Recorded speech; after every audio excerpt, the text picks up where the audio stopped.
વિજયની રાહ જોઈને બેઠો હતો એ દિવસ આવી ગયો છે। પરિણામો થોડીક જ વારમાં સામે આવવાના છે। ધીરે ધીરે મતપેટીઓ ખુલશે।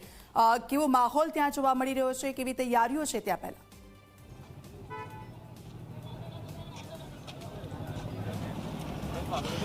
જી દીક્ષિતા, ચોક્કસ એવું કહી શકાય કે માહોલ સ્વાભાવિક છે કે મતગણતરી છે અને ક્લાઇમેક્સ કહી શકાય, એ ક્લાઇમેક્સ પ્રકારનો માહોલ અત્યારે સર્જાયો છે। જે પ્રકારના દ્રશ્યો આપ જોઈ શકો છો, ક્યાંક ને ક્યાંક જે પ્રકારે મતગણતરી કેન્દ્રની બહાર તમામ લોકો છે। ગાંધીનગર લોકસભા બેઠકની આપણે અત્યારે વાત કરીએ તો સ્વાભાવિક છે કે ગાંધીનગર લોકસભા બેઠકમાં એક વીવીઆઈપી હાઈ પ્રોફાઇલ બેઠક છે, કારણ કે કેન્દ્રીય મંત્રી અમિત શાહ આ બેઠક પરથી ચૂંટણી લડી રહ્યા છે। સ્વાભાવિક છે કે અમિત શાહની જીત છે એ તો નિશ્ચિત છે, પણ કેટલા મતોથી જીતે છે એ સૌથી વધારે મહત્વનું છે। એ જ પ્રકારે સીધી રીતે જોવા જઈએ તો જે રીતે મતદાન થયું છે અને મતદાન પછી ક્યાંક ને ક્યાંક જે રીતે જોવામાં આવી રહે છે એ રીતે વાત કરીએ તો સીધી રીતે જે લોકો અહીંયા હાજર છે એ લોકોની રીતે વાત કરીએ તો સ્વાભાવિક છે કે તમામ લોકોને એક ઉત્સાહ જોવા મળી રહ્યો છે ને ઉત્સાહ અંતર્ગત સીધી રીતે એ લોકો ભાજપ જીત છે એ ભાજપની જીત નિશ્ચિત છે, પણ ક્યાંક ને ક્યાંક માર્ચિંગ કેટલું છે, ગુજરાતમાં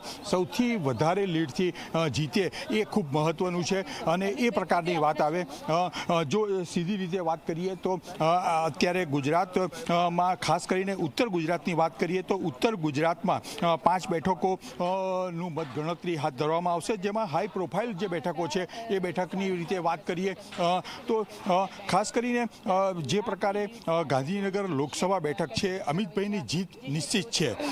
તો એક ધારાસભ્ય, તમે શું માનો છો આજનો દિવસ ભાજપ માટે અને ગાંધીનગર બેઠક માટે કેટલો મહત્વનો?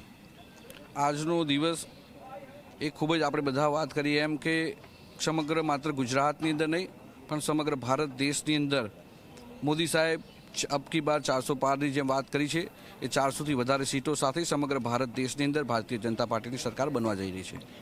અમિતભાઈની જ્યાં સુધી વાત છે, આપનો પણ મત વિસ્તાર એ આમાં આવે છે, એટલે સૌથી હાઈએસ્ટ લીડ ભારતમાં અમિતભાઈને મળશે?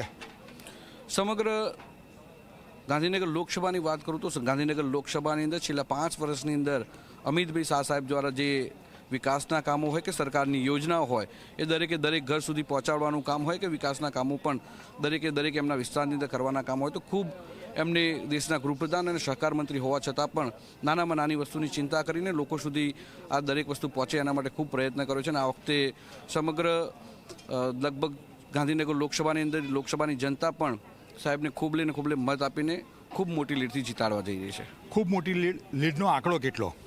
લગભગ ગાંધીનગર લોકસભાની અંદર અંદાજિત લગાવે તો ગાંધીનગર લોકસભાની અંદર 8 થી 10 લાખની લીડનો અમિતભાઈ શાહ સાહેબ જીતી રહ્યા છે। ખાસ કરીને આ વખતે રાજકોટની ઘટનાના કારણે જે ઉજવણી નથી થવાની, તો કેવી પ્રકારની સેલિબ્રેશન કરવામાં આવશે? બિલકુલ, આપણે બધાને પણ ખબર છે કે રાજકોટની દુર્ઘટનાના લીધે ભારતીય જનતા પાર્ટી અને ગુજરાત સરકારે પણ ક્યાંય પણ કોઈ પણ પ્રકારની ઉજવણી કરવાના નથી, ક્યાંય કોઈ ફટાકડા કે કોઈ પણ પ્રકારનું કોઈ આયોજન કોઈ કર્યું નથી। માત્ર જે લીડ જીતીને આવશે એ જ વસ્તુ છે, ખેસ પહેરા, અને બાકી કોઈ પ્રકારનું કોઈ ઉજવણી કરવાના નથી। આભાર દીક્ષિતા, ચોક્કસ એવું કહી શકાય બિલકુલ જીતનો વિશ્વાસ વ્યક્ત કરવામાં આવી રહ્યો છે। સીધા જઈશું નવસારી બેઠકથી, અમારી સાથે જોડાઈ ગયા છે ચેતન।